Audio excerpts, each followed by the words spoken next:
선생님, 제가 이제 SCR에 대해서 좀 말씀을 드리려고 하고요. SCR에 대해서 이제 어떤 말씀을 드릴까 좀 생각을 해봤는데, 제가 이제 제목은 약간 테크니컬에 대한 얘기를 위주로 이렇게 받았는데, 사실 SCR을 뭐 어떤 경우에 해야 되느냐, 이게 조금 더 이렇게 이슈인 것 같아서, 인디케이션과 뭐 다른 옵션들과의 비교, 그러니까 크리티컬 리절트, 이런 내용들을 좀 같이 말씀을 드리도록 하겠습니다. 이 로테드 컵 테어를 우리가 되게 잘 꼬매고 싶은데 보면은 이 로테드 컵 테어를 꼬매려고 해도 티슈가 모자르면 어쩔 수 없이 이렇게 그냥 실만 허공에 대롱대롱 매달리는 경험 아마 많이 해보셨을 것 같습니다.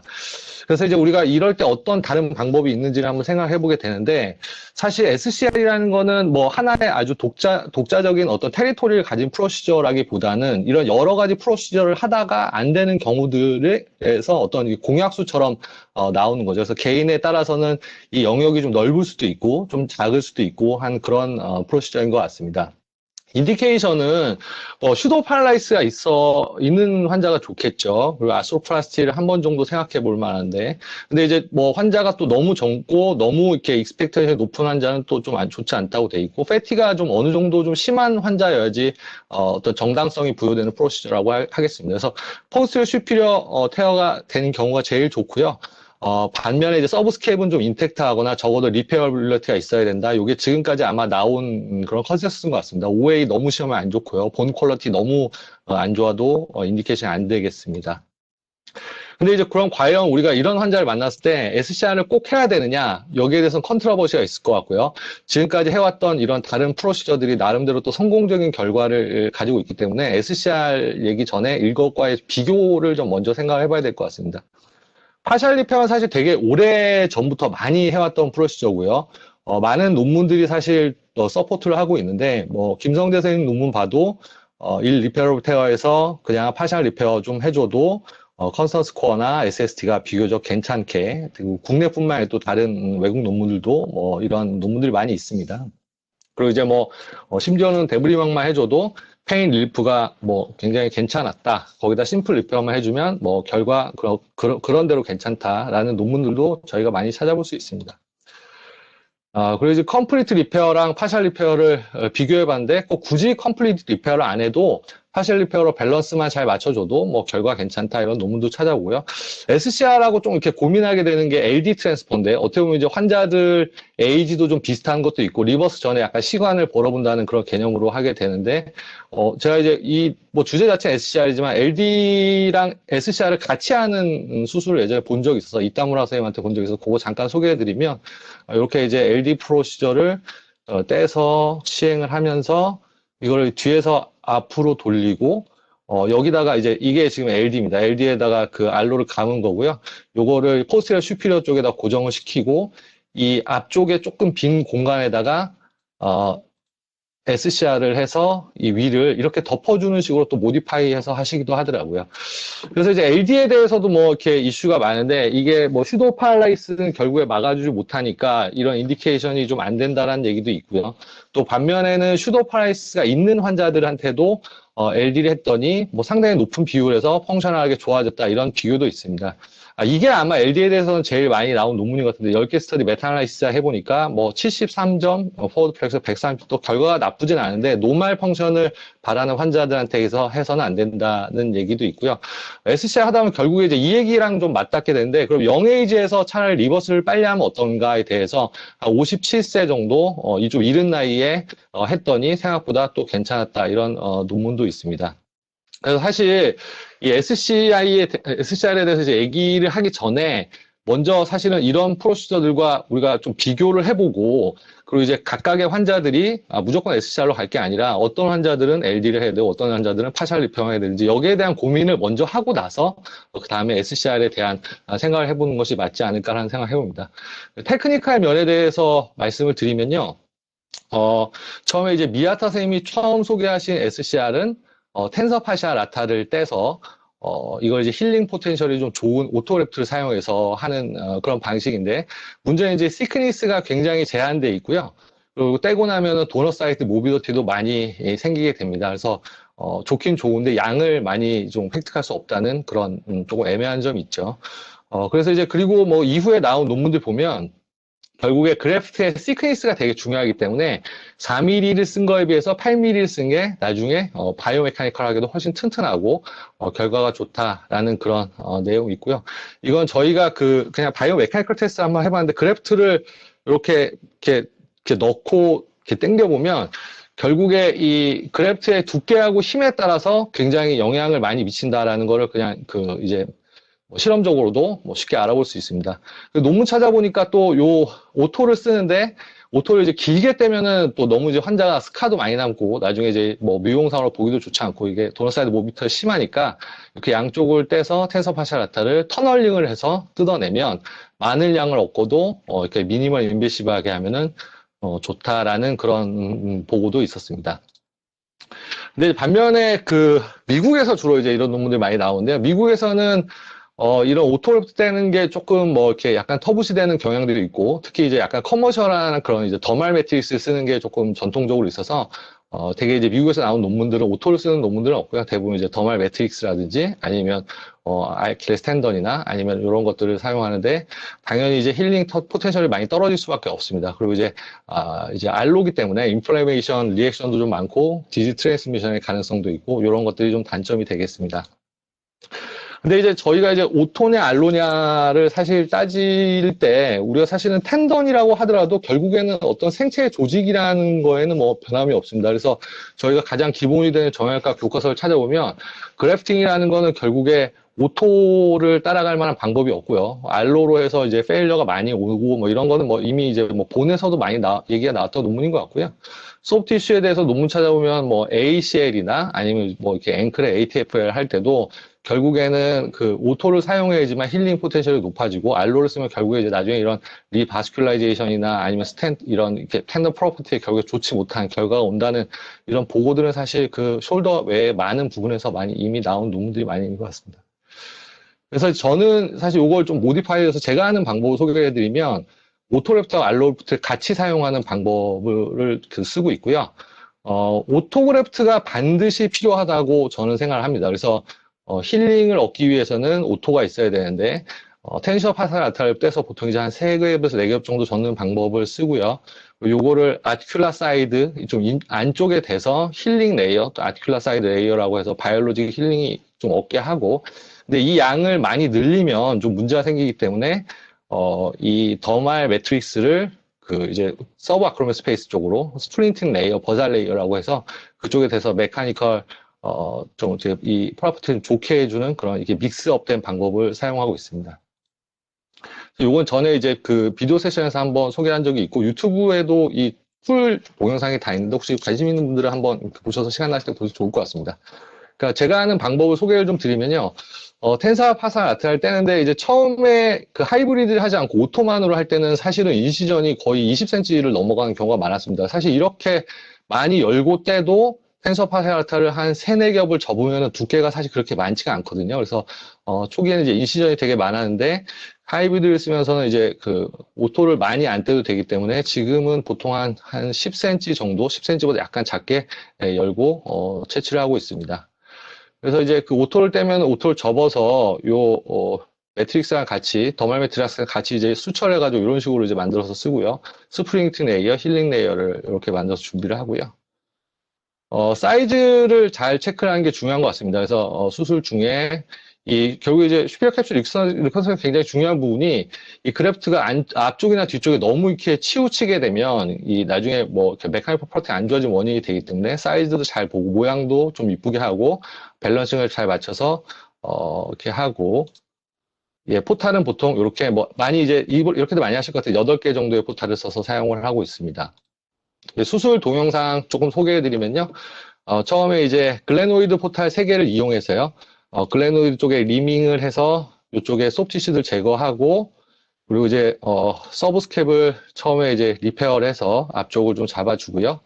그다음에 글래노이드 트리밍해서 좀 깨끗하게 정리해주고 그리고 휴메랄 사이더, 글래노이드 사이드에 각각 앵커를 한 3개씩 이렇게 고정을 시키게 됩니다. 글래노이드 앵커 포지션이 상당히 중요한데요. 그러니까 우리가 이제 슈피리어 캡슐 리컨스트럭션이라는 게 이 상부를 덮는 거기 때문에 환자에 따라서 조금 틀립니다. 그러니까 우리가 보통은 12시에 슈피리어 앵커 받고 그다음에 2시에 안테리어, 그다음에 10시에 포스테리어를 얘기를 하는데 환자에 따라서는 서브스캡의 상태라든지 아니면 포스테리어 슈피리어 이거에 따라서 이 시계를 1시에서 9시로 돌려야 되는 경우도 있고요. 반대로 어떤 경우에는 3시에서 10시로 이렇게 약간 이 다이얼을 돌려야 되는 경우가 있습니다. 그래서 우리가 전통적으로는 2시, 12시, 10시 이렇게 얘기하지만 그 환자에 맞춰서 이 다이얼을 조금씩 돌리면서 인디비주얼라이징 하는 게 조금 중요하고 커프 디펙트의 커버리지하고 밸런스 포지션 그리고 수프라스캐플라 너브를 너무 다치지 않는 위치를 잘 잡아서 앵커를 한 3개에서 4개 정도 픽세이션 해주는 게 중요한 것 같습니다. 이제 그래프트를 이 하이브리드 만들게 되면 그래프트가 이제 뭐 굉장히 벌키하고 튼튼해지는 장점이 있는데 문제는 이거를 서브마켓 스페이스에 집어넣는 게 사실 상당히 어렵습니다. 그래서 보통 하이브리드로 이렇게 알로하고 오토로 같이 되면은 막 두꺼울 때는 한 15mm에서 18mm까지 두께가 되거든요. 그래서 요걸 넣는 게 상당히 어려운데 보통 이제 이런 20cc 시린지나 좀 큰 시린지를 반으로 잘라서 요 안으로 캐뉼라를 빼고 여기로 집어넣는 경우도 있고요. 아니면은 보통 이제 OBGY나 다른 과에서 수술할 때 쓰는 스페큘럼을 이용해서 그래프트를 가능하면 델토이드를 최대한 적게 다치고 서브아쿠아 스페이스로 실이 꼬이지 않게 밀어넣는 게 가장 중요한 프로시저인 것 같습니다. 넣게 되면은 그래프트를 안으로 넣은 상태에서 글레노이드 쪽에 박았던 앵커들을 이용해서 실을 이렇게 이쪽에 통과시켜서 메디알 쪽으로 당기면서 메디알에 고정을 하게 되고요. 예. 아마 이 부분은 다른 선생님들과 비슷한 방식으로 진행이 됩니다. 그리고 휴메랄 사이드를 고정을 시키고요. 휴메랄 헤드에 박았던 앵커들에 수처를 해서 휴메랄 사이드에 픽세이션을 하게 됩니다. 동영상은 뭐 너무 긴 부분 스킵하고 넘어가겠습니다.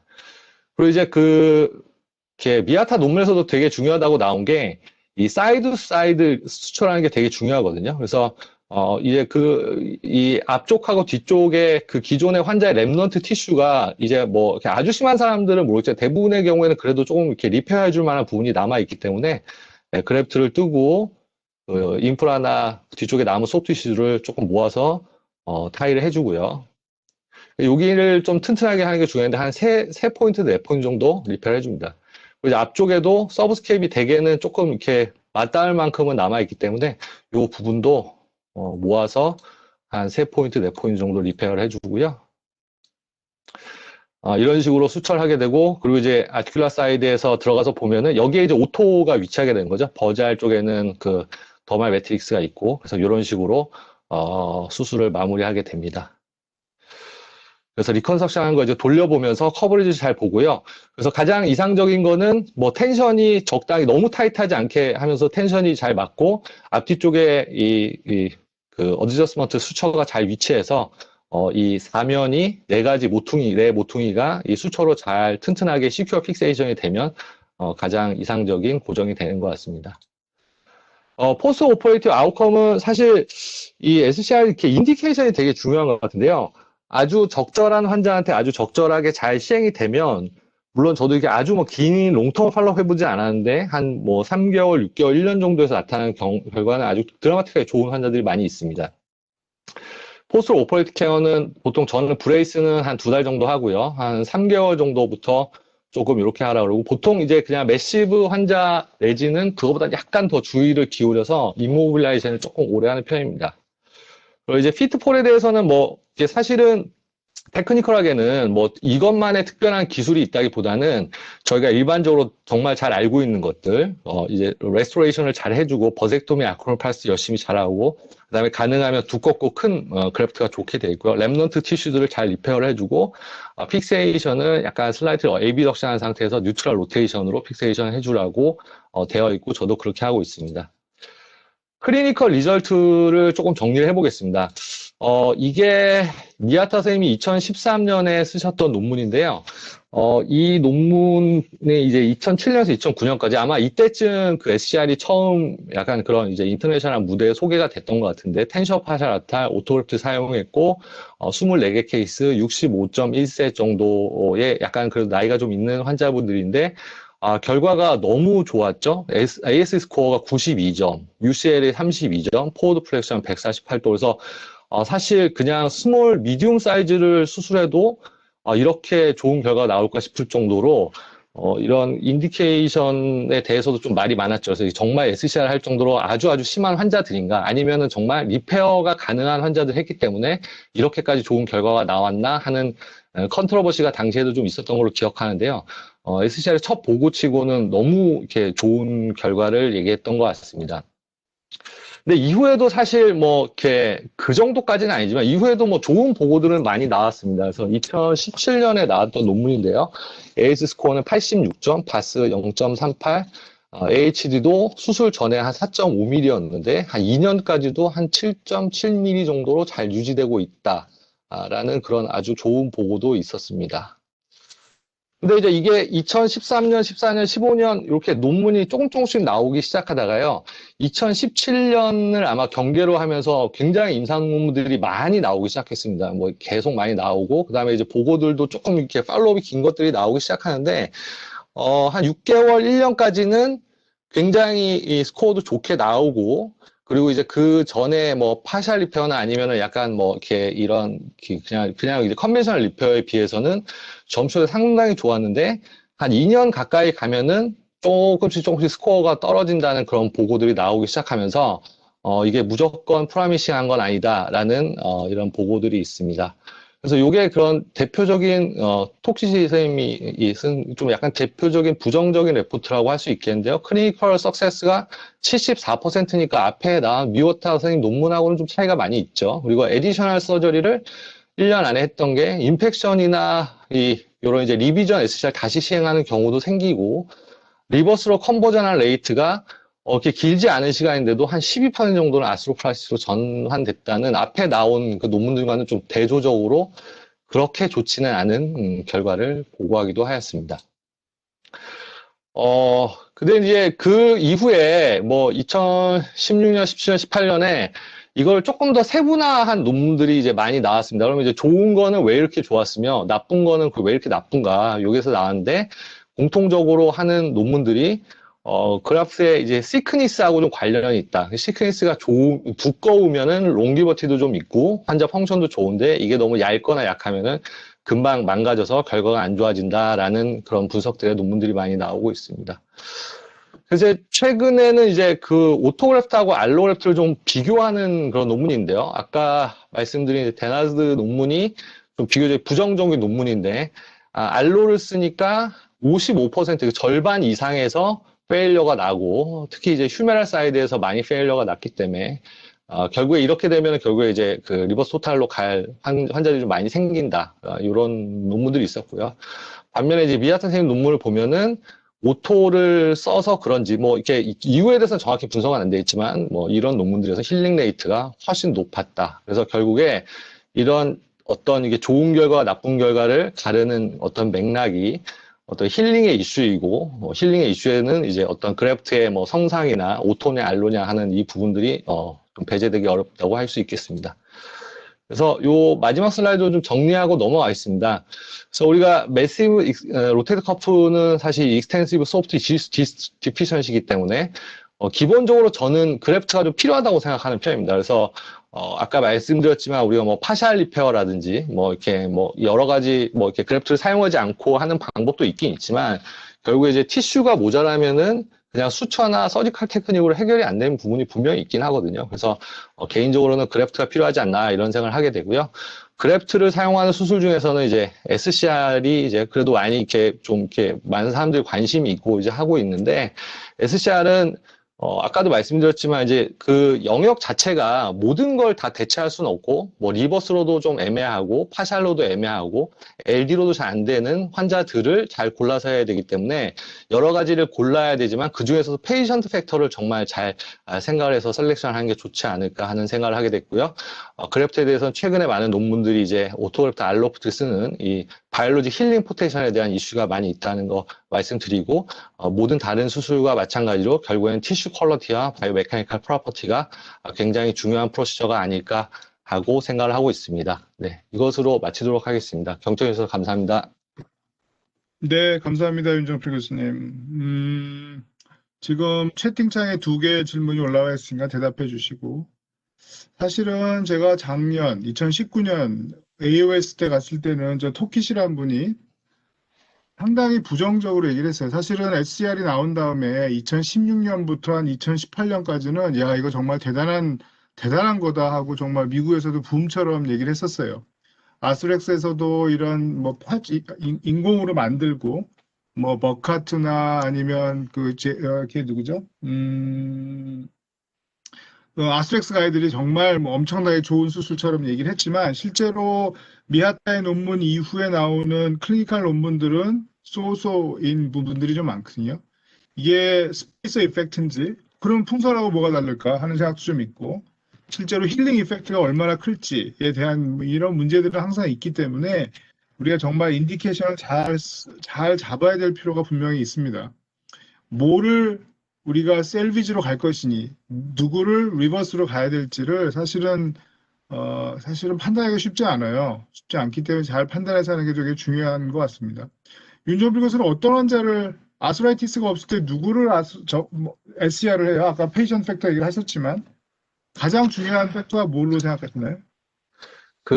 톡시 선생님 말씀 나와서 제가 약간만 첨언 드리면 사실 제가 트레벨 할 때 톡시 선생님 하시는 병원에 가서 SCR 하는 케이스들을 이제 몇 개 봤는데요.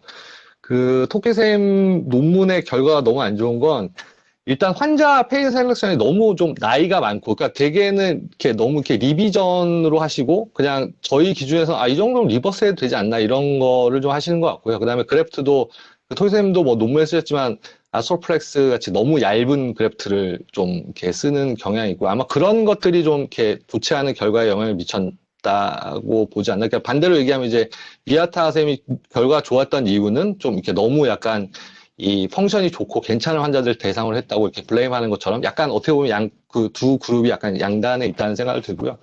저는 사실은 뭐 아까 말씀드린 것처럼 외래에서 환자랑 얘기를 해보고 페이션 셀렉터가 중요하다고 하는 거는 사실은 환자의 어떤 모티베이션이나 아니면 환자의 생각을 되게 중요하다고 생각하거든요. 그러니까 사실은 리버스를 뭐 한 50대 후반, 60대 초반에 리버스를 조금 더 빨리 갈 수도 있는 문제고요. 그래서 그다음에 아니면 환자가 뭐 이렇게 욕심이 많지 않으면 파샬을 해놓고 시간을 좀 버티거나 아니면 또 김세훈 교수님께서 말씀하시겠지만 또 바이셉스를 이용한 그래프트를 딴 데서 떼지 않는 프로시저도 있고요. 그래서 사실 이게 몇 가지 그런 옵션들이 있기 때문에 저희가 뭐 무조건 나는 이런 환자들 SCR로 간다 이런 것보다는 환자랑 충분히 얘기를 해보고 그 SCR은 좀 욕심이 많은 환자들한테 해야 된다고 저는 생각을 합니다. 그래서 이게 나는 아직 나이도 젊고 액티버티도 있기 때문에 뭐 이렇게 텐서 파샤라타를 좀 끼고 뭐 재활이 길더라도 꼭 좀 이렇게 아나토미컬 리컨스트럭션 쪽으로 가고 싶어하는 환자들, 모티베이션이 확실한 환자들, 이제 그런 환자들을 대상으로 하고요.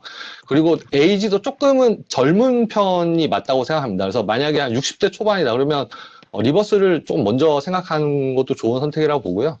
가장 아이디어라는 거는 뭐 50대 초반, 심지어 이제 40대 후반 정도로 이건 도저히 아스로플라스티는 안 될 것 같고 어느 정도 타임 세이빙이 분명히 필요한데 LD는 좀 아까 말씀드린 대로 뭐 슈도 팔라리시스가 있으면 하기 어려운 인디케이션에 좀 문제도 있고요.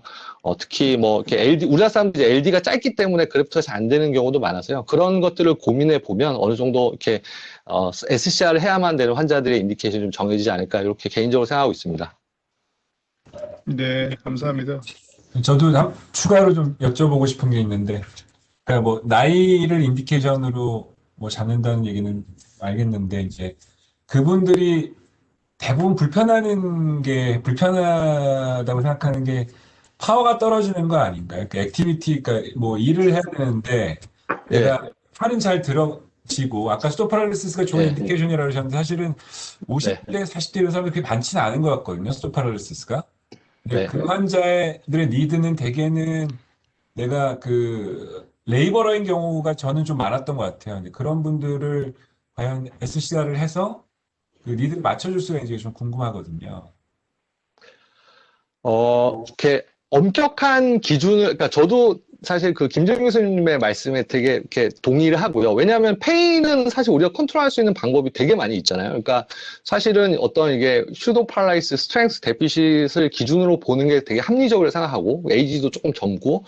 근데 이제 제가 느끼는 게 뭐냐면 SCR하고 이제 굉장히 성공적인 케이스들이 좀 있었거든요. 뭐 이렇게 뭐 좋지 않은 케이스도 있었지만, 근데 이제 성공된 케이스들은 이제 한 6개월, 1년 정도 됐을 때 환자들이 이제 뭐 이렇게 스트렝스닝 엑서사이즈를 굉장히 잘 따라오고, 그다음에 환자들이 그런 이제 모티베이션이 있으면 근력 운동이나 이런 거 굉장히 잘 따라오는데, 제가 느끼는 건 뭐냐면 근력 운동을 따라오려고 해도 결국에 뭐 이렇게 벌룬이든 아니면 SCR이든 서브스피널 아스페이스에서 약간 그러니까 센터링을 해줄 만한 뭔가 이런 바이오메카니컬한 어떤 이펙트가 있어야지 그 환자가 리헵이 따라와서 이렇게 좋아질 수가 있다고 생각을 하거든요.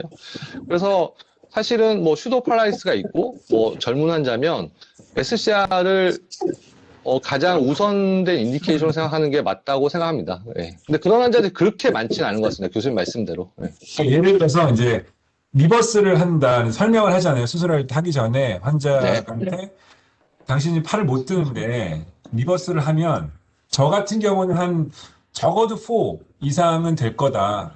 자신 있게 얘기할 수 있을 것 같거든요. 4, 5 정도는 엘리베이션 파워가 생길 거다 이렇게 얘기를 할 수 있을 것 같은데 SCR은 어느 정도나 그러면 얘기를 해줄 수 있을까요? 교수님 말씀하신 거 다 똑같이 하고요. 네. 될 수도 있을 것이다 라고 얘기를 하면 maybe 뭐 이렇게 약간 톤을 조금 낮춰서 그렇게 얘기를 근데 이제 파워가 확실히 좋아지는지가 난 궁금해요. 왜냐면 이제 네. 리버스하면 확실히 파워가 좋아지거든요. 생각보다 리버스 파워가 되게 좋아서 놀랄 때가 많은데 거의 뭐 로테이션은 잘 안 돼도 이제 엘리베이션 파워는 굉장히 좋아지더라고요. 보면 거의 5까지 되는 경우가 많은데 어떻게 보면 이제 이것도 이제 센터링을 시켜주는 거잖아요. SCR도. 그쵸. 그럼 네, 델토이드가 훨씬 그쵸. 더 작용을 잘할 수 있는 그런 환경을 만들어주기 때문에 그쵸. 파워가 네. 좋아진다고 얘기를 할 수가 있어야 될 것 같은데 그렇죠. 네. 실제로 이제 그렇게 자신 있게 얘기할 수 있냐 이거죠. 근데 궁금한 그걸 리버스랑 비교하고 너무 가혹하고요. 왜냐면 리버스라는 거는 거기다 진짜 왜 가혹해요? 그거는 뭔가 이렇게 비교가 우리가 뭐 약간 그렇고요.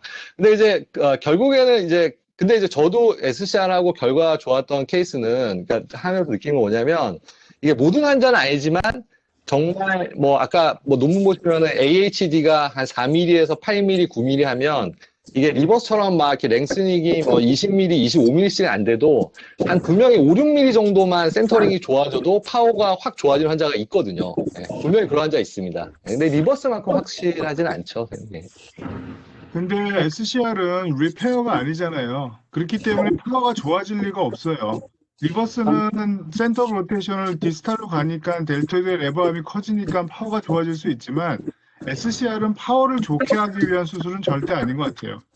그거는 김재현 선생의 의견에 절대적으로 동일하고 미아타가 강조하는 것처럼 미아타는 이 SCR에 대한 바이오미케니컬 스타들 전부 다 아스렉스의 스폰서를 받아서 했던 거예요. 테이큐리 랩에서. 근데 아스렉스는 그 패치랑 그 스위벌락을 세트로 팔아서 돈 번 사람은 버카트랑 걔네들이에요. 그러니까 이 사람은 누구죠? 우리 미하타는 얇고 강한 패치보다 두꺼운 워터 파시아가 낫다라고 얘기를 해요. 계속. 그 얘기를 잘 생각해 볼 필요가 있어요. 얇고 강한 게 중요한 것이냐, 두꺼운 게 중요한 것이냐 되게 중요하고 우리가 무엇을 어치브해서 셀비를 할 것이냐를 잘 선택하는 게 되게 중요합니다. 아까 윤정비가 처음에 얘기했지만 뭐 파샤 리페어 우리 정성환 교수가 얘기한 패치그라프트 뭘 하더라도 사실은 우리가 뭘 어치브할 것이냐를 얻는 게 되게 중요한 이슈라고 생각을 합니다.